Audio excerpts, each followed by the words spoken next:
বিশ্বের সবচেয়ে ক্ষমতাধর রাষ্ট্র আমেরিকার প্রেসিডেন্ট নির্বাচন। আমেরিকার ৫৯তম নির্বাচনে কে হতে চলেছেন ৪৬তম প্রেসিডেন্ট, এ নিয়ে শুধু আমেরিকাই নয়, গোটা বিশ্বেই চলছে তুমুল জল্পনা কল্পনা।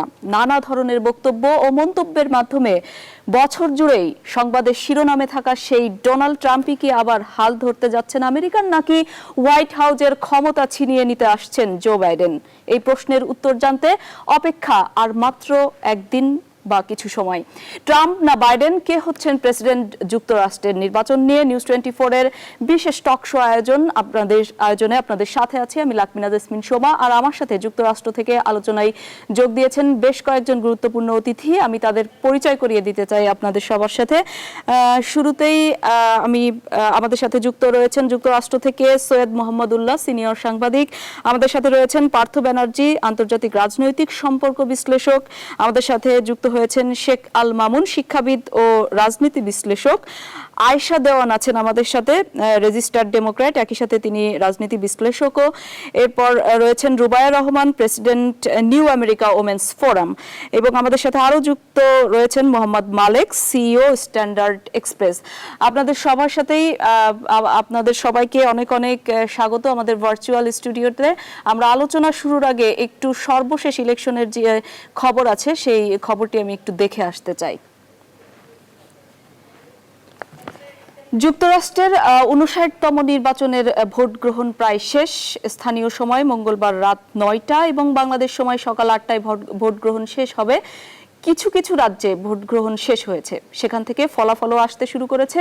এ পর্যন্ত প্রায় ইলেকটোরাল ভোটের মধ্যে ট্রাম্প পেয়েছেন ৬১টি আর জো বাইডেন পেয়েছেন ৮৫টি।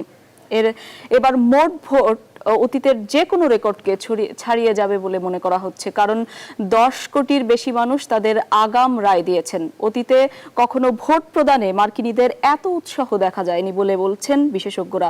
তবে কোনো কোনো রাজ্যে ভোট গণনা ও ফলাফল প্রকাশে বিলম্ব হতে পারে।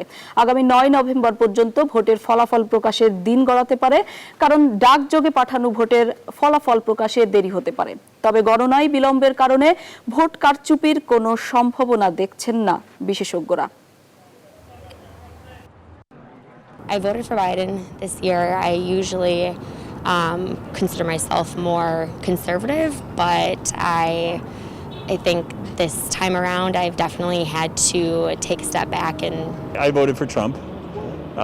And I didn't vote for Trump last time, but I felt cornered into it this time because of the way our nation is right now. And one of the questions I asked one of the ladies that we were in line with was, does that room look like it's big enough to fit 25 people in it safely under these conditions? Well, I think going out in public at any point, I'm concerned about COVID, but everyone kept their distance and it felt safe and fine, yeah.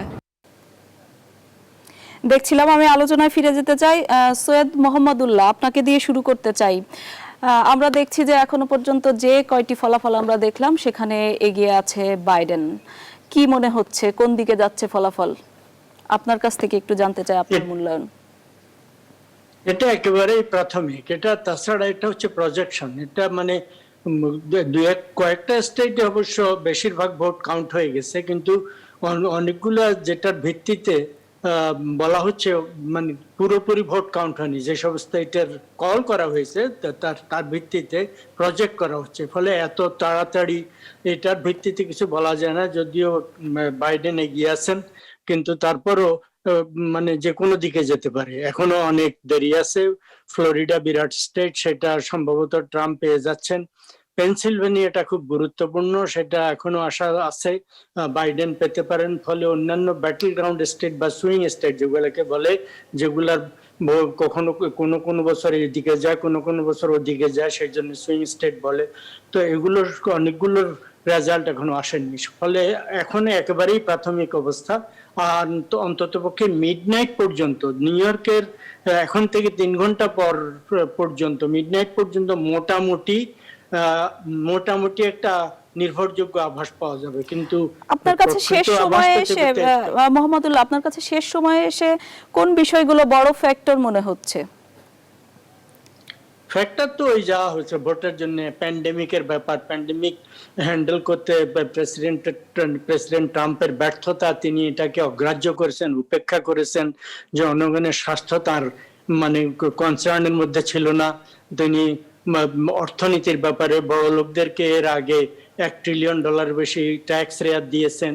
তিনি health কেয়ারকে কেড়ে নেওয়ার জন্য Obama কেয়ারকে cancel করে দেওয়ার plan করছিলেন।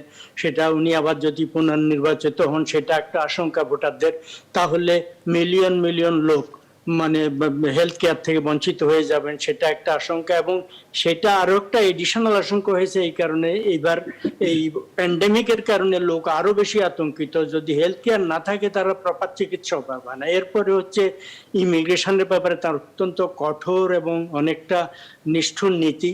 মুসলমান দেশগুলোর ব্যাপারে তার বৈরিতা, বর্ণবাদীদেরকে প্রত্যক্ষ বা পরোক্ষভাবে তিনি যে উৎসাহিত করে থাকেন, সেগুলো মানে একের পর এক অসংখ্য ইস্যু আছে যেগুলো জনগণকে মানে জি মোহাম্মদুল্লাহ, আপনার কাছে আবারও আসবো। আমি একটু পার্থ ব্যানার্জির কাছে যেতে চাই। ওনার সম্ভবত উনি আরো একটি প্রোগ্রামে যাবেন বা আমাদের সাথে পুরো সময় হয়তো থাকতে পারবেন না। পার্থ ব্যানার্জি, আপনার কাছ থেকে জানতে চাই যে কেউ কেউ বলছেন যে ট্রাম্প তার সময়ে যুক্তরাষ্ট্রকে একেবারে আলাদা করে ফেলেছে, একটা সম্পর্ক বিচ্ছিন্নতা তৈরি হয়েছে বিভিন্ন দেশের সঙ্গে। আবার জো বাইডেন চাচ্ছে যে পুনরায় তিনি যদি নির্বাচিত হন তাহলে আমেরিকাকে পুনরায় সেই একটা উদার জায়গায় নিয়ে আসবেন, সেই বন্ধুত্বের জায়গাগুলো বিভিন্ন দেশগুলোর সাথে সম্পর্ক উন্নয়ন করবেন। তো যে পররাষ্ট্রনীতি ছিল, আপনার কাছে কি মনে হচ্ছে যে আসলে কে আসছে আর আসলে কি চেঞ্জ হতে পারে যুক্তরাষ্ট্রের পররাষ্ট্রনীতিতে? যুক্তরাষ্ট্রের পররাষ্ট্রনীতি এখন এমন একটা অবস্থায় এসে দাঁড়িয়েছে যে সারা পৃথিবীর কাছে মার্কিন যুক্তরাষ্ট্রের যে একটা সম্মান ছিল সেটা একেবারে খুবই নিচের দিকে নেমে গেছে, ভুলুণ্ঠিত হয়েছে বলা যেতে পারে। এবং যে কোনো দেশের মানুষ এখন আমেরিকার এই শোচনীয় প্যান্ডেমিকের যে 2,30,35,000 মানুষ গত 6 মাস 7 মাসে মারা গেছে, সেটা নিয়ে তারা শকড। তারা ভাবতেই পারে না যে আমেরিকার মতন দেশ, যেটা নাকি বেশিরভাগ মানুষের কাছে একটা স্বপ্নের দেশ, কারণ তারা এদেশের দারিদ্র সম্বন্ধেও কিছু জানে না, তারা এদেশের যে অর্থনৈতিক বৈষম্য সে সম্বন্ধেও কিছু জানে না, এদেশের কত লক্ষ মানুষ যে জেলে পড়ছে তাও তারা জানে না, আর এদেশে যে কোনো একটা জাতীয় স্বাস্থ্যনীতি বা শিক্ষানীতি নেই সে সম্পর্কেও তাদের কোনো ধারণা নেই। ফলে আমেরিকা সকলের কাছেই এতকাল একটা স্বপ্ন রাজ্য ছিল, হঠাৎ এখন দেখা গেল যে আমেরিকাতে এই করোনা ভাইরাস প্যান্ডেমিকের কারণে 6 মাস 7 মাসে 2,30,000 মানুষ মারা গেল। তাহলে তখন তারা ভীষণভাবে আশ্চর্য হয়ে যাচ্ছে যে এটা কি করে সম্ভব হলো। এটা এমন একজন প্রেসিডেন্ট এবং তার শাসক দল, শাসক গোষ্ঠী, তারা এদেশ গত 4 বছর ধরে শাসন করছে, যাদের কাছে সাধারণ মানুষের জীবন এবং তাদের জীবিকার কোনো দামই নেই। তারা কেবলমাত্র কাজ করে গেছে নিজেদের প্রয়োজনে, এবং যাকে বলা হয় 1% বা 1% সেই অতি ধনিক গোষ্ঠীর স্বার্থে তারা কাজ করে গেছে। ফলে ট্রাম্প বব উডওয়ার্ডকে বিভিন্ন ইন্টারভিউতে সে বলেছিল যে সে মার্চ মাসে এপ্রিল মাসেই জানতো যে এই প্যান্ডেমিক একটা মারাত্মক আকার ধারণ করতে চলেছে এবং বহু লোকের এতে প্রাণহানি হবে, কিন্তু সে সাধারণ মানুষের কাছে সেটা প্রকাশ করেনি, গোপন রেখেছে। কারণ তার বক্তব্য হচ্ছে যে ওয়াল স্ট্রিটকে সে কোনোভাবেই ক্ষতিগ্রস্ত করতে চায়নি। এই হচ্ছে ট্রাম্পের আসল চেহারা। এখন এই ট্রাম্প, তার সঙ্গে যোগাযোগ তাদের আমি আগেও বলেছি যে পৃথিবীর বিভিন্ন দেশের যে সমস্ত স্বৈরতান্ত্রিক বা আধা স্বৈরতান্ত্রিক যে সমস্ত শাসক গোষ্ঠীগুলো আছে তাদের সঙ্গে ট্রাম্পের ওঠা বসা সবচাইতে বেশি। এবং আজকে যদি ট্রাম্পের আবার বিজয় হয় তাহলে পৃথিবীতে এই যে ধর্মান্ধ ফ্যাসিস্ট যে সমস্ত উগ্রপন্থী যে শক্তিগুলো, হিংস্র শক্তিগুলো, তারা একেবারে নিয়ন্ত্রণহীন হয়ে পড়বে এবং সাধারণ মানুষের অবস্থা, রাজনৈতিক, সামাজিক, ধার্মিক সহনশীলতার যে জায়গাটা পৃথিবীর মানুষ পার্থ ব্যানার্জি, বুঝতে পেরেছি অনেকেই এই শঙ্কা করছে, শঙ্কা অনেকের রয়েছে। আমরা বিভিন্ন মহল থেকেই কিন্তু এই ধরনের মন্তব্য শুনছি। শেখ আল বাবুন, আপনার কাছ থেকে একটু জানতে চাই, স্পেসিফিক ভাবে আসলে দক্ষিণ এশিয়ায় যদি ট্রাম্প আবার পুনরায় নির্বাচিত হয় কি হবে, আর যদি বাইডেন আসে কি হবে? এইখানে যুক্তরাষ্ট্রের প্রেসিডেন্ট নির্বাচনের উপর এখানকার উন্নয়ন, দক্ষিণ এশীয় উন্নয়ন স্বার্থ কতটুকু নির্ভর করছে আপনার কাছে কি মনে হয়? Thank you. Well, American foreign policy doesn't matter what government comes. It's always এটা আমেরিকার জন্য চিন্তা করে। So দক্ষিণ এশিয়া, তাদের main objective is India and subcontinent is a big market for American goods. and services, so তারা সেদিকে focus করবে। এবং আমরা এবং at রিসেন্টলি the same দেখেছি যে time- ইরানও বলেছে যে যেই ক্ষমতায় আসুক না কেন এটা তার উপর আসলে কোনো কিছু নির্ভর করবে না দ্বিপাক্ষিক সম্পর্কের ক্ষেত্রে। Exactly right. আর এখানে আপনি জানেন যে China is south east Asian, south China সিতে যে তাদের এক্সপ্যানশন করছে, এটাকে ট্যাকল দেওয়ার জন্য ডেফিনেটলি তারা ইন্ডিয়াকে ইউজ করবে এখানে। যদিও India for a long time was against American foreign পলিসিতে, তাদের এগেইনস্টে ছিল রাশিয়ান বলা গেছিল। সো এখন India is gonna be friend to the America, and ইন্ডিয়ার ল্যান্ডকে ইউজ করবে to as a proxy or to against the China. So this is এবং রিসেন্টলি সেই ফোরামের মধ্যে কিন্তু বাংলাদেশকেও টানার চেষ্টা করছে যুক্তরাষ্ট্র। বাংলাদেশ একটা ছোট্ট দেশ, কিন্তু ভৌগোলিক কারণে কিন্তু বাংলাদেশেরও তাদেরকে দরকার আছে। আমরা রিসেন্টলি তাদের অ্যাক্টিভিটিগুলো এরকমই কিন্তু দেখেছি। Absolutely right. হ্যাঁ, বাংলাদেশে যেহেতু সমুদ্রের সঙ্গে connected, there is a lot of ports there, especially আপনি eastern part of the Indian, এবং বাংলাদেশকে তাদের দরকার। তারা বাংলাদেশকে কনভিন্স করতে চেষ্টা করবে যে join with us, I'll give you the more benefit, more business. So Bangladesh has to really play really well. তারা খুব ভালো করে এখানে ডান্স করতে হবে, না হলে because China is a very good friend of Bangladesh. At the same time আমরা যারা আমেরিকাতে আসছি, এবং America also very good friend of Bangladesh for exporting garments products and many other sectors, especially growing sector is computer software and other semiconductor. So এখানে বাংলাদেশকে খুব শান্তভাবে এটাকে ট্যাকল দিতে হবে, পলিটিক্যালি ফেস করতে হবে। জি, অনেক ধন্যবাদ। বিশেষ করে আমি আরো আপনাকে একটু স্পেসিফাই করতে চাই যে এখানে আপনি যেটি বলছিলেন যে চীনকে এক ধরনের টেক্কা দেওয়াও কিন্তু একটি উদ্দেশ্য, এই অঞ্চলে তাদের প্রভাবটা বাড়ানো বা তাদের পার্টিসিপেশন বাড়ানো। কি মনে হয়? সেটাই তো, বাংলাদেশের জন্য এটা খুব টাফ গেম হবে। বাংলাদেশকে খুব শান্তভাবে এটাকে ট্যাকল দিতে হবে, তার কারণ চীন বাংলাদেশে প্রচুর ইনভেস্ট করতেছে তাদের ইনফ্রাস্ট্রাকচারের জন্য। At the same time American যে মার্কেটটা আমাদের গার্মেন্টস প্রোডাক্টস এবং আমাদের সফটওয়্যার ইন্ডাস্ট্রি যেভাবে এক্সপ্যান্ড হচ্ছে ইন দ্য ফিউচার, আমাদের একটা এডুকেটেড সোসাইটি, একটা কমিউনিটি গ্রো করছে ইন দ্য ফিউচার, সেখানে আমেরিকার সাপোর্ট ইজ ভেরি ইম্পর্টেন্ট। যেমন আমেরিকা যেটা দিচ্ছে সেটা ইন্টেলেকচুয়াল কানেকশন, এবং চায়না যেটা দিচ্ছে ইনফ্রাস্ট্রাকচার এবং যে অবজেক্টগুলো আমরা তৈরি করতেছি তাদের সেখান থেকে সে সাপোর্টটা আসছে। সো সুতরাং দুইটি বড় শক্তির সাথে বাংলাদেশের হয়তো একটা ব্যালেন্স করে চলা বা উভয়ের সাথে সুসম্পর্ক রেখে চলা নিজেদের স্বার্থে, সেটি হয়তো সবচেয়ে ভালো ডিসিশন বা সেই দিকেই বাংলাদেশের পররাষ্ট্র নীতি এগোবে। আপনাকে অনেক ধন্যবাদ। আমি একটু আয়েশা দেওয়ান আপনার কাছে যেতে চাই, আপনার কাছ থেকে জানতে চাই যে এই যে ফলাফল আমরা দেখতে পাচ্ছি, যদিও খুবই কম ফলাফল, তারপরেও আপনার কাছে কি মনে হচ্ছে শেষ মুহূর্তে কোন স্টেটগুলো বড় ফ্যাক্টর হয়ে উঠছে বা সুইং স্টেটগুলোতে আসলে শেষ পর্যন্ত কি হতে যাচ্ছে? আপনাদের প্রেডিকশন বা পর্যবেক্ষণগুলো কি বলছে? ধন্যবাদ আপনাকে এবং নিউজ 24 কে আজকের এই আয়োজনের জন্য এবং এখানে আমাকে আমন্ত্রণ জানাবার জন্য। তো আমরা যেটা দেখছি যে এখনো খুবই আর্লি, যেটা মাহমুদুল ভাই বললেন যে মিডনাইটের আগে আসলে বোঝা খুব মুশকিল, কিন্তু যেটা পলিটিক্যাল আজকে সারাদিন ধরে কিংবা কয়েকদিন ধরেই যেসব অ্যানালাইসিস হয়েছে সেগুলোর উপর ভিত্তি করে আমি যেটা ব্যক্তিগতভাবে প্রজেকশন করছি এবং দেখছি আমরা যে 12টি যে ব্যাটল গ্রাউন্ড স্টেট যেগুলোকে ডিক্লেয়ার করা হয়েছে এবার, সেখান থেকে মূলত আমরা জানি ফ্লোরিডা এখন পর্যন্ত যে ইন্ডিকেশন, এবং সেখানে ট্রাম্পের জেতার সম্ভাবনা অনেক বেশি।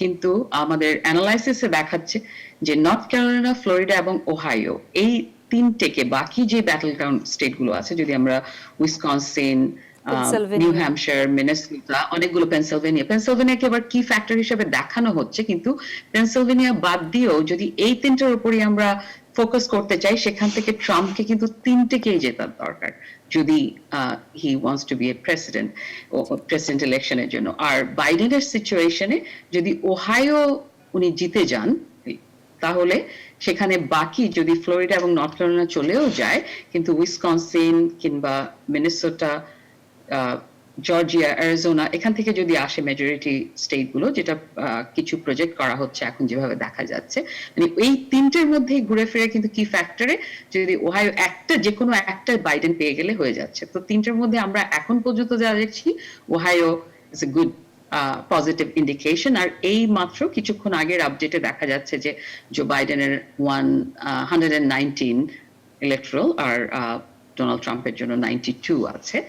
তো সেটা এখন পর্যন্ত যে এই সুইং স্টেটগুলোর মধ্যে আর কিছু কিছু স্টেটে খুব সারপ্রাইজিংলি আমরা দেখছি সন্ধ্যা থেকেই যে রেজাল্টগুলো আসছে, যদিও পার্সেন্টেজ খুব কম, যে যেসব জায়গায় যেগুলো পোলস যা বলছিল সেটার উল্টো দিয়ে যাচ্ছে। ইভেন ওহাইওতে পোলস কিন্তু প্রজেক্ট করেছিল ট্রাম্প এগিয়ে থাকবে, কিন্তু এখন পর্যন্ত it's a very good gap between.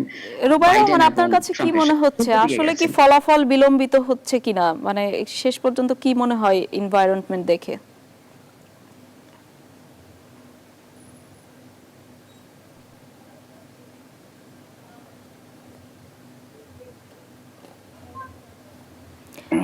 Ayesha দেওয়ান, আপনি কি আমাকে শুনতে পাচ্ছেন? আপনার কাছ থেকে জানতে চাচ্ছিলাম যে হ্যাঁ, আমি শুনতে পাচ্ছি। আপনি আমার কাছে জানতে চাচ্ছিলেন না রুবাইয়ার কাছে? আমি সেটার জন্য কনফিউজ হয়েছি। আপনি বলেছেন রুবাইয়া, সেজন্য আমি কোয়াইট ছিলাম। আচ্ছা, না, উনি সম্ভবত আমাদের সাথে কানেক্টেড নাই, মাঝে মধ্যে আসছে আবার চলে যাচ্ছে। আমি আপনার কাছেই জানতে চাচ্ছি যে সর্বশেষ আসলে কি মনে হচ্ছে, আসলেই কি ফলাফল কিছুটা বিলম্বিত হবে? ফলাফল বিলম্বিত হওয়ার চান্সেস আছে, কিন্তু পুরোপুরি নয়। মানে যেরকম ভাবে ভাবা হয়েছিল যে অনেকগুলো অবস্টাকল আসতে পারে, সেরকম কিন্তু এখন পর্যন্ত আমরা তেমন কিছু দেখছি না। যদিও আজকের ইলেকশনে অনেক ধরনের যেটা ভোটার সাপ্রেশনের অনেকগুলো ঘটনা ঘটেছে, যেটা নিয়ে যেটা এক্সপেক্টেড ছিল। ইনফ্যাক্ট আমরা দেখছি যে সারাদিন ধরে বিভিন্ন স্টেটে, যেগুলোতে ব্যাটল গ্রাউন্ড স্টেট, সেখানে অনেক রকমের রোবো কল করা হয়েছে। তার মধ্যে একটা স্টেট যেমন Pennsylvania is a very crucial state, এবং সেখানেও দেখা গেছে যে প্রচুর রোবো কল করা হয়েছে এবং লোকজনকে বলা হয়েছে don't worry, if you don't want you can go and vote tomorrow. এরকম ধরনের মেসেজ দেওয়া হচ্ছে, এবং সেটার জন্য অবশ্য ট্রাম্প যে ভার্জিনিয়াতে গেলেন, ভিজিট করলেন, সেখানেও তিনি এরকম কথা বলেছেন। ভার্জিনিয়ার ব্যাপারটা, সেখানে যেমন আপনারা হয়তো নোটিস করেছেন যে ওনার যে ক্যাম্পেইন হেডকোয়ার্টারে যখন উনি গেছেন, যে এখনো সেরকম একটা খুব অ্যাগ্রেসিভ টোন আছে, যদিও ক্যাম্পেইন শেষ হয়ে গেছে। এবং যেটা আমরা বরাবরই বলছি যে আমরা চাই ইউনাইটেড আমেরিকা, কিন্তু ট্রাম্পের মেসেজগুলো যেভাবে যাচ্ছে অ্যাজ অফ নাও, এবং এই বিকেলবেলায় যখন উনি সেখানে কথা বলেছেন, সেখানে ওনাকে জিজ্ঞেস করা হচ্ছে, উনি বলছেন ওনার র্যালিতে প্রচুর লোক এসছেন এবং ডেমোক্রেট র্যালিতে কেউ থাকছে না, 5-6 জন লোক থাকছে। কিন্তু এটা হচ্ছে because of the CDC guideline, কারণ বাইডেন ক্যাম্পেইন পুরোপুরি সিডিসি গাইডলাইন ফলো করে ক্যাম্পেইন করার চেষ্টা করেছে, আর ট্রাম্পের সেটা আমরা কোথাও দেখিনি। ইনক্লুডিং এই বিকেলে যখন উনি হেডকোয়ার্টারে ছিলেন, ওনার পেছনে যারা ছিলেন খুব কম লোক মাস্ক পরেছিলেন, including our president. কিন্তু Biden on the other side, তার যে লাস্ট মিনিট ইন্টারভিউ গুলো করা হয়েছে, সেখানে উনি কিন্তু খুব সোবার টোনে ভেরি অপটিমিস্টিক ভিউ দিয়েছেন, পসিবিলিটি জানিয়েছেন জেতার, কিন্তু উনি কোনো নেগেটিভ কথা বলেননি অপোজিশন সম্বন্ধে। তো এটাই হচ্ছে ডিফারেন্স আমরা দেখতে পাচ্ছি ক্যাম্পেইনের সাইড থেকে এখনো ট্রাম্পের। এবং উনি বলেছেন যে উনি যদি হেরে যান, উনি বলছেন সেটা উনি চিন্তাই করছেন না, ওনার পার্সোনালিটিতে হেরে যাওয়াটা একসেপ্ট করা খুব কঠিন, যেটা আমরা আমেরিকার প্রেসিডেন্টের কাছ থেকে, পৃথিবীর যে কোনো রাজনীতিবিদের কাছ থেকে আমরা সেটা আশা করি না। একটা ডেমোক্রেটিক, বিশেষ করে আমেরিকা যেহেতু সারা বিশ্বের জন্য একটা রোল মডেল বিভিন্ন ক্ষেত্রে, সুতরাং এবার তো আমরা অনেক কিছুই নতুন দেখছি এই ইলেকশনে, ভীষণ রকমের। এবং সেটার সাথে যে জন্য আমি একটু আগে বললাম যে এই যে ভোটার সাপ্রেশনের ঘটনাগুলো, এই ধরনের ঘটনা অনেক ক্যালকুলেটিভ ভাবে আমেরিকান পলিটিক্সে হয়েছে আগে, কিন্তু এরকম ভাবে রোবোকল করে লোককে থামানো, এবং আপনারা জানেন বোধহয় অলরেডি টেক্সাসে বাইডেনকে ক্যাম্পেইন করতে আটকানো হয়েছে, নিউ ইয়র্কের মতো জায়গায় যেখানে ব্লু স্টেট, সেখানে ট্রাম্প সাপোর্টার রাস্তায় বেরিয়ে অবস্টাকল ক্রিয়েট করেছে ব্রিজের কাছে। তো এরকম অসংখ্য ঘটনা এই বছর ঘটেছে যেগুলো ভেরি আনপ্রেসিডেন্টেড, ভেরি এবং ইলেকশনের আগে যে একটা শঙ্কা বা সহিংসতার একটা আশঙ্কা থেকে দোকানপাট বন্ধ করা, এই ব্যাপারগুলোও তো আমরা এর আগে নিশ্চয়ই দেখি নাই। ভীষণ। আর এটার সাথে আমি আরেকটা জিনিস বলতে চাই, যে এটা আমাদের আলোচনাতে কিংবা বিভিন্ন সময়ে রিপাবলিকান ক্যাম্পেইন থেকে বারবারই বলা হচ্ছে যে দোকানপাট লুটতরা যেগুলো ডেমোক্রেটরা করছেন, এটা কিন্তু সত্যি নয়। যেমন বারবার এটাকে পয়েন্ট আউট করা হচ্ছে ব্ল্যাক লাইভ ম্যাটার্স মুভমেন্টের দিকে।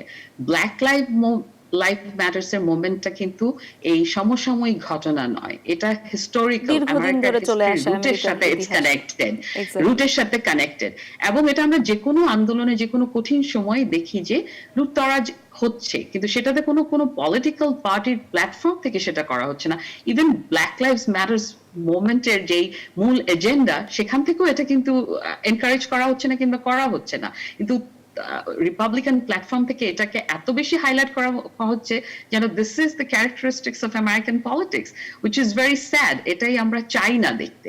ভবিষ্যতে আমাদের আশা থাকবে যে প্রেসিডেন্ট, যেটা আমরা বাইডেনের মধ্যে, বাইডেন বারবার বলছেন যে আমরা ইউনাইটেড আমেরিকা দেখতে চাই, ব্লু রেড সেভাবে আমরা দেখতে চাই না, আমরা পজিটিভনেস আনতে চাই, আমরা লোকের মধ্যে যেমন ডিভাইড এন্ড কনকার, যেটা জি আয়শা দেওয়ান, এটা নিয়ে আমরা আরো কথা বলবো। ফলাফল কোন দিকে যাচ্ছে বা ফলাফল হওয়ার পর আসলে কতটুকু মেনে নেওয়ার মানসিকতা আছে দুই প্রার্থীর, সেটি নিয়েও আমাদের আলোচনা করতে হচ্ছে। পার্থ ব্যানার্জি, আমি অনুরোধ করব আপনার যদি সময় থাকে তাহলে আমাদের সাথে যুক্ত থাকবেন। বিরতির পর আমি আবারও আপনার কাছে আসব। দর্শক, নিচ্ছি ছোট্ট একটি বিরতির পর আবারও আমরা এসে মার্কিন নির্বাচনের ফলাফল এবং তার বিভিন্ন ধরনের বিশ্লেষণ করব, বিভিন্ন ধরনের খবর দিব। সে পর্যন্ত সাথে থাকুন, নিচ্ছি ছোট্ট একটি বিরতি। বিরতির পর আবারও স্বাগত। নিউজ 24 এর বিশেষ আয়োজন ট্রাম্প না বাইডেন, কে হচ্ছেন প্রেসিডেন্ট। ইলেকশনের বিভিন্ন ধরনের খবর এবং তার বিশ্লেষণ নিয়ে আপনাদের সাথে যুক্ত রয়েছে আমি লাকমিনা জেসমিন সময়, এবং আমার সাথে যুক্ত রয়েছেন যুক্তরাষ্ট্র থেকে বেশ কয়েকজন গুরুত্বপূর্ণ অতিথি। আমি আবারও আলোচনায় ফিরে যেতে চাই। সৈয়দ মোহাম্মদুল্লাহ, আপনাকে দিয়ে আবার শুরু করতে চাই। আপনার কাছ থেকে জানতে চাই যে আমরা দেখছি যে নির্বাচনের সময়ে বা বিভিন্ন সময়ে বিভিন্ন সাক্ষাৎকারে দেখছি যে ট্রাম্প কিন্তু ফলাফল মেনে নেওয়ার বিষয়টি সবসময় স্পষ্ট করেনি যে হ্যাঁ ঠিক আছে তিনি ফলাফল মেনে নেবেন, বা এই ধরনের সংস্কৃতিও এর আগে আমরা যুক্তরাষ্ট্রের নির্বাচনে সেরকম দেখিনি। আপনি কি বলবেন, এখন যেভাবে ফলাফল যেদিকে যাচ্ছে দুই প্রার্থীর মধ্যে আসলে শেষ পর্যন্ত কি আইনি কোনো লড়াই হবে নাকি এটা নিয়ে কোনো সহিংসতা হবে? আপনার কাছে ফলাফল পরবর্তী অবস্থা কি মনে হচ্ছে, কি হতে পারে? তিনি যদি প্রজেকশনে হেরে যান আজকে রাতে বা কালকে, তাহলে নানা ধরনের আইনি লড়াই, বাধা বিপত্তি সৃষ্টি হওয়া প্রায় অবধারিত। এই সম্পর্কে কোনো সন্দেহ নেই। অনেক মামলা ঠুকে দেওয়া হবে। বিশেষ করে এই যে ভোট, মানে অগ্রিম ভোট, যারা মেইল ইন ভোট দিয়েছেন, ডাকে ভোট পাঠিয়েছেন, সেগুলার কাউন্টিং নিয়ে তিনি আগেই বলেছিলেন নির্বাচনের দিনই এগুলো কাউন্টিং কমপ্লিট করতে হবে। কিন্তু সেটা তো আসলে সম্ভব না বাস্তবে। প্রায় 10 কোটি না, যাই হোক, না আসেন না, সেটা আরেক কথা। না 10 কোটি ভোট আপনারা আবার সেটা জানেন না। সবগুলো কিন্তু মেইল ইন ভোট না। মেইল ইন ভোট সম্ভবত 6,25,00,000, সেটাও কম না। কিন্তু বাকিগুলো ইন পার্সন অগ্রিম ভোট দেওয়ার দেশে সিস্টেম আছে। আগে গিয়ে ইন পার্সন ভোট কাস্ট করেছেন। এইটা যাই হোক, 6,20,00,000 ভোটও যদি পড়ে থাকে মেইল ইন ভোট, এটা সবগুলোর ক্ষেত্রে না। কোনো স্টেটে আজকেই গুনে ফেলবে, কোনো স্টেটের জন্য সেটা ওই এক্সটেন্ডেড টাইম দেওয়া হয়েছে। পেনসিলভেনিয়ার জন্য তিনি চেয়েছিলেন আজকে শেষ করে দেওয়ার জন্য, যেগুলো নিয়ে ওনার ওয়ারি বেশি, যেগুলো ওনার জেতা দরকার। তো সেখানে পেনসিলভেনিয়া 3 দিন বাড়িয়ে দেওয়া হয়েছে আদালতের পক্ষ থেকে। এটা আর এখন শেষ মুহূর্তে এখন কিছু উনি করতে পারবেন না, কিন্তু চ্যালেঞ্জ তো করতে পারেন।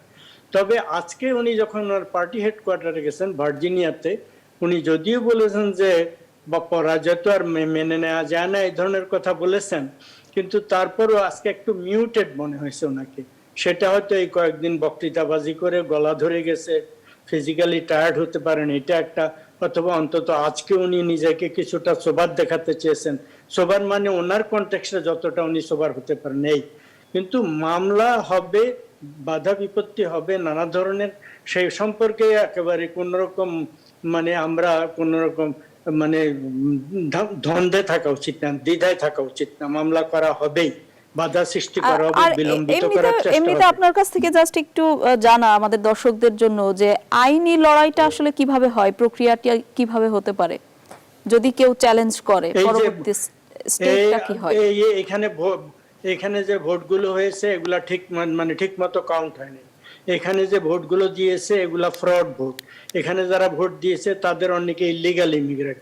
এখানে যারা ভোট দিয়েছে অনেককে ঠিক মতো ওই অথেন্টিকেট করার একটা প্রশ্ন তারা এখন তুলেছে, সেটা যেখানে নেই, বলছে যে ওগুলা অথেন্টিকেট করা ছিল না, আরেকজনের কাউন্টার সাইন করেছেন। এ ধরনের নানা ধরনের তারা অনেক ওজর আপত্তি তুলে এগুলা বিলম্বিত করার চেষ্টা করতে পারেন। তখন মামলা গড়ালে তাদের যুক্তি থাকবে, তারা এগুলা যুক্তি তৈরি করে রেখেছেন, কি কি যুক্তি দিয়ে, সব মানে ডজন যুক্তি তারা বের করবেন। জি ধন্যবাদ। পার্থ ব্যানার্জি, আপনার কাছ থেকে আরেকটু জানতে চাই, ট্রাম্পের যে ধরনের অভিবাসন নীতি ছিল, ট্রাম্পের সেক্ষেত্রে দেখা যাচ্ছে যে কিছুটা নেতিবাচক, তিনি অতটা উদার না। আবার বাইডেন এই ক্ষেত্রে বলেছে যে তিনি যদি ক্ষমতায় আসেন তিনি সেক্ষেত্রে অনেকটা উদারপন্থী হবেন। তো আপনার কাছে কি মনে হচ্ছে সেটা যে অভিবাসীরা যারা রয়েছেন যুক্তরাষ্ট্রে, যেসব ভোটার রয়েছেন, তাদের উপর আসলে কি প্রভাব পড়তে যাচ্ছে ফলাফলের উপর নির্ভর করে? অভিবাসীদের ট্রাম্প যদি আবার পুনর্নির্বাচিত হন তাহলে অভিবাসীদের জীবনে আরো নতুন নতুন সংকট নেমে আসবে। এমনিতেই আমরা বহুদিন ধরে দেখছি যে সুনির্দিষ্টভাবে কি ধরনের সংকট হতে পারে? কারণ অনেকটাই তো বোঝা যায় যুক্তরাষ্ট্রের যেহেতু তিনি এসেই সবকিছু চেঞ্জ করে ফেলতে পারবেন না, তিনি সবকিছু চেঞ্জ করতে পারেননিও, চেষ্টা করেছেন বারাক ওবামার অনেক কিছু চেঞ্জ করার সেই সময়ে, কিন্তু আসলে এক্স্যাক্টলি কি ধরনের আপনি যেটা বলছেন যে শঙ্কার জায়গাটা কি অভিবাসীদের জন্য? কতগুলো জিনিস প্রত্যক্ষভাবে হবে আইন বদলে, আর কতগুলো জিনিস পরোক্ষভাবে হবে যেগুলোর প্রভাব সাধারণ মানুষের ওপর খুব বেশি পড়বে। প্রত্যক্ষভাবে যে পরিবর্তনগুলো হবে, সেই যে সংকটগুলো নেমে আসবে, সেটা কতগুলো জিনিস অলরেডি শুরু হয়ে গেছে। যেমন তিনি ভিসার পরিমাণ অনেক কমিয়ে দিয়েছেন।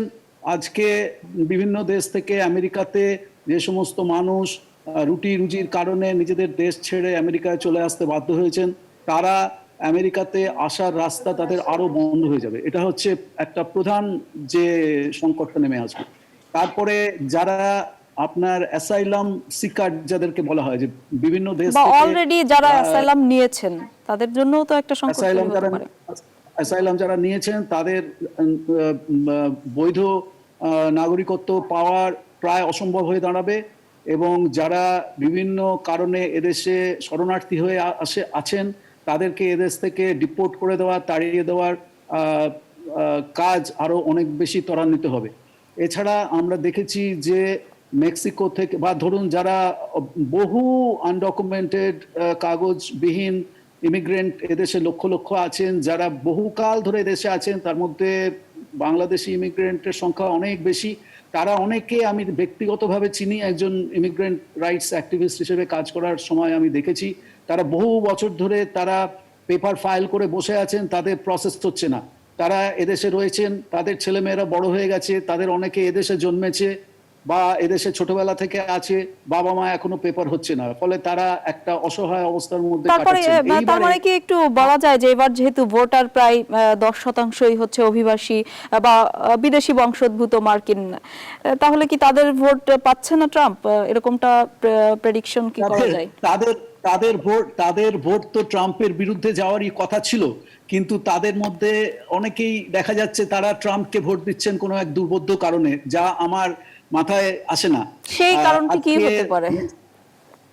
সেই কারণ হতে পারে এক ধরনের মানুষ এদেশে আছেন যারা এদেশে আছেন কেবলমাত্র অর্থনৈতিক সচ্ছলতার জন্য এবং তাদের সম্পদ বৃদ্ধি করার কারণে।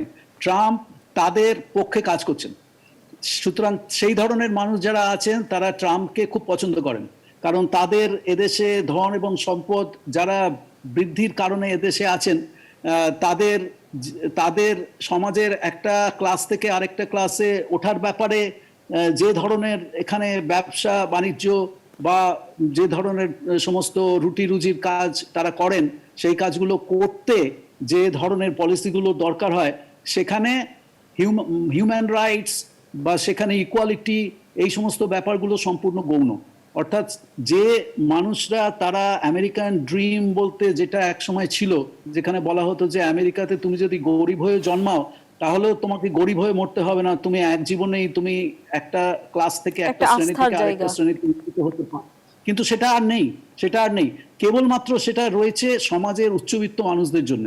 এই যে সমস্ত ইমিগ্রেন্টরা ট্রাম্পকে সমর্থন করছেন, তারা এখনো পর্যন্ত সেই আমেরিকান ড্রিমের মানে সেই স্বপ্নটা ধরে বসে আছেন, ফলে তারা বুঝতে পারছেন না যে এদেশে ইমিগ্রেন্টদের অবস্থা কি প্রতিদিন আরো করুণ থেকে করুণতর হয়ে পড়ছে।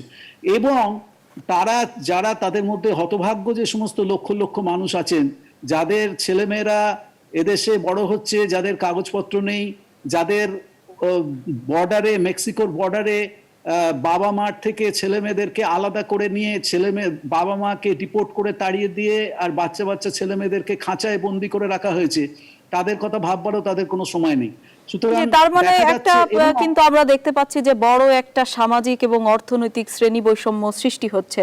পার্থ ব্যানার্জি, আমি আবার আপনার কাছে যাব, আমি একটু শেখ আল মামুন আপনার কাছে আবারও আসতে চাই। আমরা দেখেছি যে ট্রাম্পের সময়ে আলোচনা জুড়ে, বছর জুড়ে তার মেয়াদকালে একটি বড় আলোচনা ছিল চীন। চীনের সাথে একটা সবসময় যে মনে করেন যুদ্ধ বলা চলে, স্নায়ু যুদ্ধ বলেন, সরাসরি বলেন, বাণিজ্য সব ক্ষেত্রে। তো এখন আমরা দেখতে পেয়েছি যে বাইডেন কিন্তু চীন নিয়ে খুব বেশি একেবারে ডাইরেক্ট অ্যাটাক করে কথা বলেননি, বা তিনি তার অবস্থানটা সবসময় পুরোপুরি ক্লিয়ার করেননি, কিছুটা নীরব থেকেছেন। এটা কি শুধুই আসলে ট্রাম্পের বিরোধিতা করার জন্যই, নাকি আসলে ও কোনো পরিবর্তন হবে না বা চীনের সাথে সুসম্পর্ক গড়ে উঠবে যুক্তরাষ্ট্রের? আপনার কাছে কি মনে হয়? Well, America wants to তাদের যে they want to build the relationship with rest of the world. সেখানে চায়নার সঙ্গে তাদের সুসম্পর্ক বজায় রাখার চেষ্টা করবে।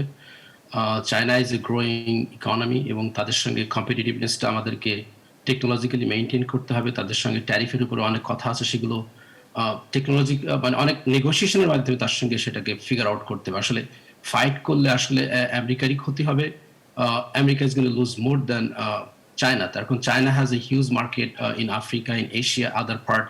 Even China's domestic consumption, সেটাও কিন্তু they're but growing in really fact fast. Biden যদি আসে ক্ষমতায়, তাহলে কি সে চীনের সাথে সম্পর্ক পুনরুন্নয়ন বা পুনরস্থাপন বা আরো কিছুটা উন্নয়ন করবে? আপনার কাছে কি মনে হয়?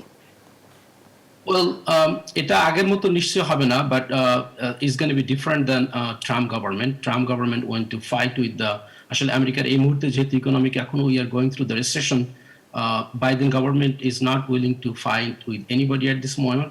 এখন আমরা চাই যে আমাদের এক্সপোর্ট ইনক্রিজ হোক, এখানে আরো ইম্পোর্ট করলেও যে আমাদের সব জব হারাচ্ছে এটা কিন্তু ঠিক না। ইম্পোর্টের মাধ্যমে কিন্তু আমেরিকাতে অনেক চাকরি তৈরি হয়, অনেক কম্পোনেন্টের দরকার হয় এখানকার মেশিনারির জন্য।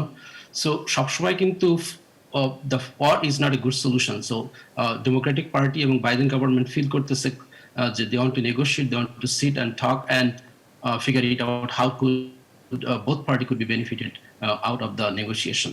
কিন্তু করোনার মধ্যে তো আমরা দেখেছি যে বিশেষ করে চীনে যে সব কলকারখানা ছিল তার মালিকানা পরিবর্তন বা এই সুযোগটাকে কাজে লাগিয়ে কিভাবে চীনের উপর থেকে, চীনের সাথে ব্যবসা বাণিজ্য সবকিছু কমিয়ে ফেলার একটা পায়তারা কিন্তু ট্রাম্প করেছে। তো এইটা আসলে পুনরুদ্ধার কি এত সহজে সম্ভব হবে বলে মনে হয় অর্থনৈতিক দিক থেকে? ওয়েল, আমেরিকার ধরেন ট্রাম্পের এই করোনার আগে আমেরিকার ইকোনমি ওয়াজ রিয়েলি গুড এবং আমরা জানি যে আনএমপ্লয়মেন্ট রেট ইজ অনলি 3.5%. এটা continuation of the Obama government. So আমেরিকার কিছু কিছু জায়গা আছে যে they need to they can't really expand, কিছু কিছু জায়গা আছে they need to be dependent on the foreign support and service. So এখানে আমার মনে হয় না যে Biden government will make a huge difference, but they will try to negotiate চীনের সঙ্গে যে if they could come up with a better trade deal.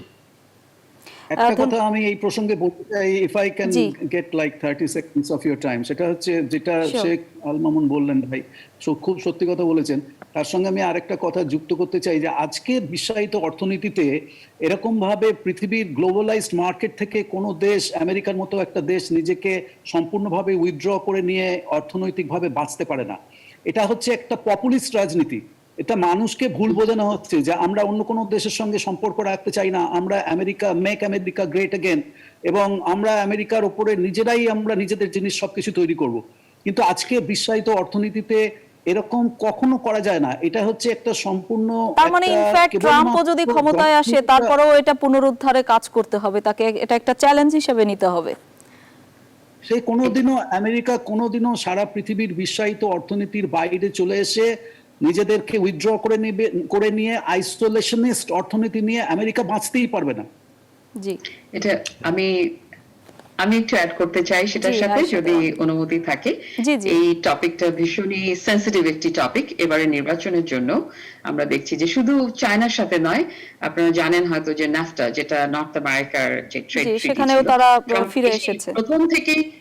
Mexico, Canada, তাদের সবার সাথেই প্রথম থেকে প্রবলেম ক্রিয়েট করেছে, যেটা আমাদের আমেরিকা সবসময় এটা একটা অ্যালায়েন্সের মধ্যে রেখেছে খুব ভালোভাবে চায়নার সাথে ব্যাপারটা। তো এটা নেক্সট যে গভর্নমেন্ট আসবে, ইভেন যদি ট্রাম্প আসেন, আমরা আশা করছি তার ব্যাপারেও তাকে একটু অন্যভাবে এটাকে অ্যানালাইজ করতে হবে। আর বাইডেন আসলে অবশ্যই, যেটা বারবার করে পুনর্বিবেচনা করার শেখ আল মামুন বলেছেন, পুনর্বিবেচনা এবং গ্লোবাল ইকোনমিতে আমরা কখনোই আইসোলেটেড ভাবে সার্ভাইভ করতে পারবো না। America always took the leading role in the global platform, সেটা ইকোনমিক হোক, পলিটিক্যাল হোক, সোশ্যাল অ্যাফেয়ার্স হোক, সেখানে আমরা এমন ভাবে নিজেদেরকে আইসোলেটেড করে ফেলেছি গত 4 বছরে। আমেরিকা ফার্স্ট এই কথাটা বলে বলে কিছু লোককে, এবং সেখানেও একটা ব্যাপার আছে, ট্রাম্প যাদের কাছে ক্যাম্পেইন করছে, যে ইন্ডাস্ট্রিয়াল এরিয়া, যেখানে বলা হয়েছে যে জব ফিরিয়ে আনবে, কিন্তু আমরা যদি গত 4 বছরের সিচুয়েশন দেখি, হিস্ট্রি দেখি, জব কিন্তু ফিরে আসেনি। সেটার কারণ হচ্ছে গ্লোবালাইজেশনে some extent we have to accept যে টেকনোলজিক্যাল প্রগ্রেস হয়েছে, সেটা এখন গ্লোবালি পিপল আর, একটা ফ্যাক্টরিতে যেখানে আগে 10 জন কাজ করতো, সেখানে এখন একজন ট্রেন্ড স্কিল লোক দরকার। তো স্কিল শিফট করাতে হবে, নট একটু যুক্ত করতে চাই আয়েশা দেওয়ান, আমি আপনার যেহেতু এই প্রসঙ্গেই বলছিলেন, আমি জাস্ট একটু বলতে চাই যে কিন্তু এই সময় বলা হচ্ছে যে ট্রাম্পের সময় কর্মসংস্থানের একটা বিশাল, তিনি কর্মসংস্থান সৃষ্টি করতে পেরেছেন বলে তিনি দাবি করছেন, বা বিভিন্ন জায়গায় তিনি এই প্রতিশ্রুতি, তার এই অর্জনটাকে কিন্তু তিনি প্রচার হিসেবে ব্যবহার করেছেন। এটা একেবারেই সত্যি নয়, এই জন্য যেটা শেখ আল মামুন বললেন, কিংবা আমরা জানি যে কোনো একটা ইকোনমিক গ্রোথ কিন্তু ওভারনাইট হয় না। Obama when he took over the office, আমাদের ইকোনমি একটা রিসেশনের মধ্যে দিয়ে যাচ্ছিল, সেখান থেকে it took 8 years to get back to normal flow-তে। তো ট্রাম্প যখন অফিসে এসেছেন, তখন কিন্তু আমাদের economy already in a rising ডিরেকশনে যাচ্ছে। তো সেখান থেকে আনএমপ্লয়মেন্ট রেট তখন একটু একটু করে কমছে। আর যেটা ট্রাম্প বরাবর প্রজেকশন করার চেষ্টা করেন, যে স্টক মার্কেট দিয়ে পুরো ইকোনমিটাকে দেখাতে চান, which is not the real picture of the total GDP growth. উনি বারবার করে বলছেন, আজকেও বলেছেন, লাস্ট ওনার যে হেডকোয়ার্টার অফিসে, যে 30% উনি জিডিপি গ্রোথ দেখাচ্ছেন, which is আপনি কিসের উপর ওই ক্যালকুলেশনটাকে আনছেন? এবং এটা পুরো ক্রেডিট অবশ্যই ট্রাম্পের নয়, যা আগের গভর্নমেন্টের যে পলিসি ছিল, লেআউট ছিল, সেখান থেকে। এবং এই মুহূর্তে গত 4 বছর যে ঘটনাগুলো ঘটেছে, যেসব ডিসিশন হয়েছে ইকোনমিক ফিল্ডে, সেটার ইম্প্যাক্ট আমরা দেখতে পাবো নেক্সট ডে। এবার বাইডেন আসলেও তার জন্য এটা একটা বিরাট চ্যালেঞ্জ হিসেবে থেকে যাবে, how to reverse this direction. পুরো ওয়ার্ল্ডের সাথে আমাদের ইকোনমিক রিলেশন, টেকনোলজি যেসব দিক থেকে, যেমন আমরা জানি যারা টেকনোলজি বলেন, এবং হেলথ কেয়ারের ব্যাপারে আপনারা জানেন যে হেলথ কেয়ার একটা বিগ ফ্যাক্টর আমেরিকাতে। এবং গত সপ্তাহে হেলথ কেয়ার ডেটাবেস গুলো সব হ্যাক করা হচ্ছে। হোমল্যান্ড সিকিউরিটি অ্যান্ড FBI প্রতিটি হসপিটাল অর্গানাইজেশনকে নোটিফাই করেছে। এটা কেন হচ্ছে? আজকে আমরা কোথায় এসে গেছি? সো এই যে এভরি সেক্টর ইজ এফেক্টেড, আমাদের হেলথ কেয়ার সার্ভিস প্রোভাইডার, সমস্ত কিছুতে কিন্তু ট্রাম্পের যে পলিসি গুলো, এটা খুব ফেভারে যাচ্ছে না। এবং আমরা দেখেছি যে বাইডেন কিন্তু তার নির্বাচনী প্রতিশ্রুতিতে হিউজ পরিমাণ টাকা খরচের কথা বলেছে স্বাস্থ্য খাতে। সেটা অবশ্যই দরকার। এবং এই কোভিড-19 এর ব্যাপারে যেটা, এবং উনি আজকের হেডকোয়ার্টারে আরেকটি কথা বলেছেন যে ভ্যাকসিন এসে যাচ্ছে। কিছুদিন আগেই কিন্তু এই ফার্মাসিউটিক্যাল কোম্পানিগুলো বলেছেন ওরা 3rd রাউন্ড টেস্টের জন্য এত অ্যাগ্রেসিভলি এগোতে চান না এই মুহূর্তে। America actually they are just slow it down. তো আমরা এখনো জানি না যে ভ্যাকসিন আদৌ আমেরিকা কবে আনতে পারবে, কারণ প্রথম থেকেই আমাদের গভর্নমেন্ট এই ব্যাপারটাতে এত বেশি রিল্যাক্টেন্ট ছিলেন। এবং আপনারা জানেন যে রিসার্চ ফান্ডগুলো ট্রাম্প গভর্নমেন্টের সময় এসে এত কমে গেছে, এবং দে টুক আউট লিটারালি।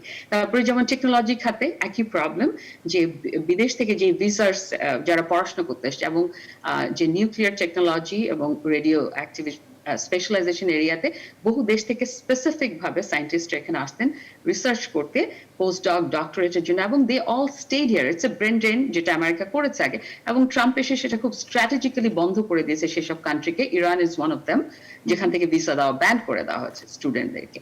তারপরে H1 ভিসা যারা আসছে টেকনোলজিতে বিভিন্ন কোম্পানিতে কাজ করতে, তাদেরকে আটকানো হচ্ছে। But the technology companies are not going to held back.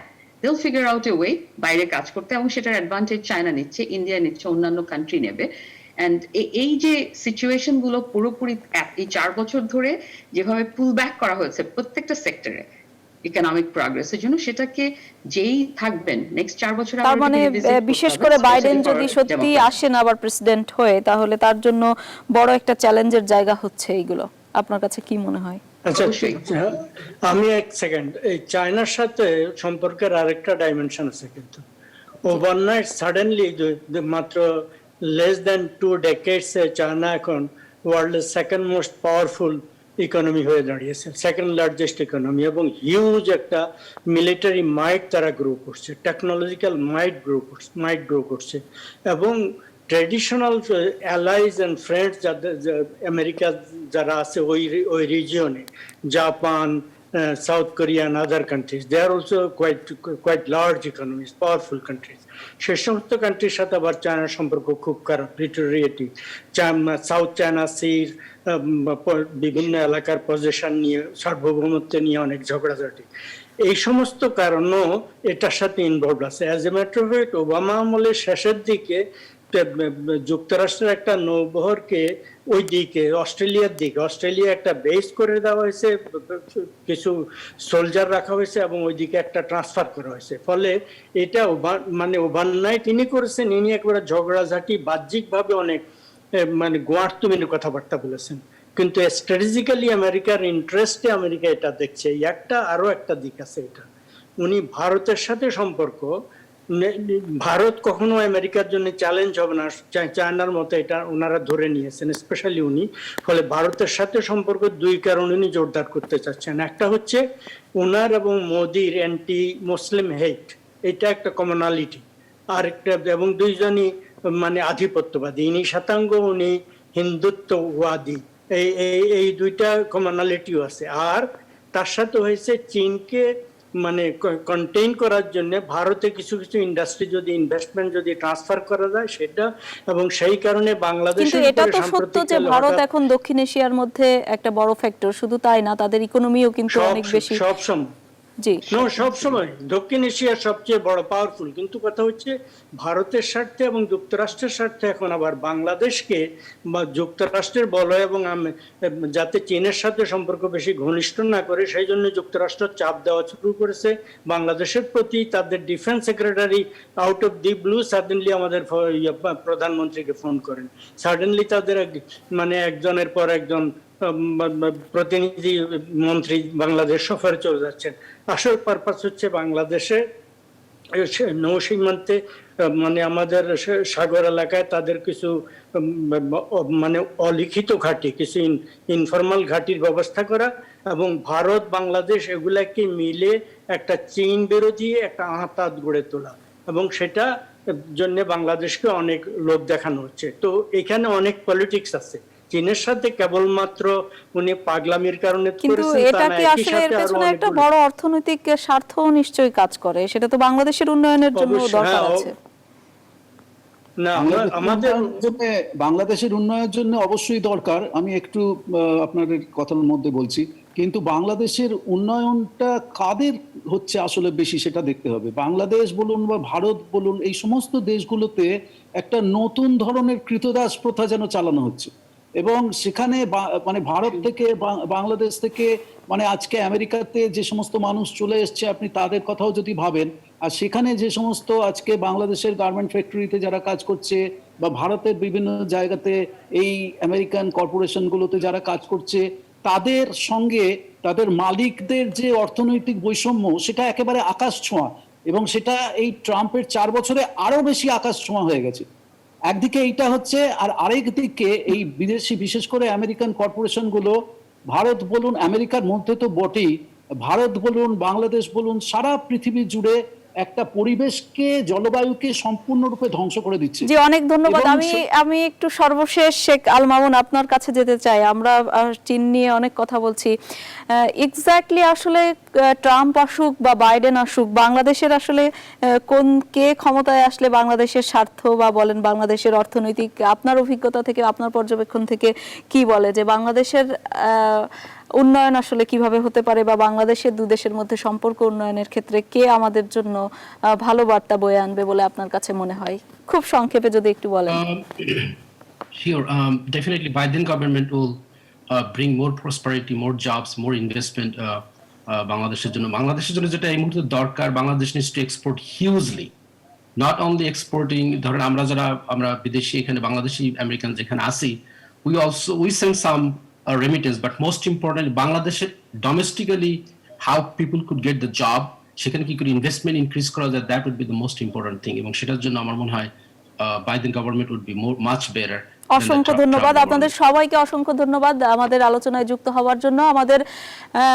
আমরাও চাই আসলে বাংলাদেশের স্বার্থটা এখানে সবচেয়ে বড় বিষয়, এবং আমরাও চাই যে সারা বিশ্বেই কিন্তু একটা অর্থনৈতিক সমৃদ্ধি গড়ে উঠুক এবং যে সরকারি ক্ষমতায় আসুক তারা যুক্তরাষ্ট্রের পাশাপাশি সারা বিশ্ব অর্থনীতির জন্য কাজ করবে বড় শক্তিধর রাষ্ট্র হিসেবে, সেটি প্রত্যাশা।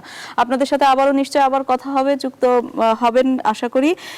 আজ এ পর্যন্ত, সবাইকে অনেক ধন্যবাদ আমাদের সাথে যুক্ত হওয়ার জন্য।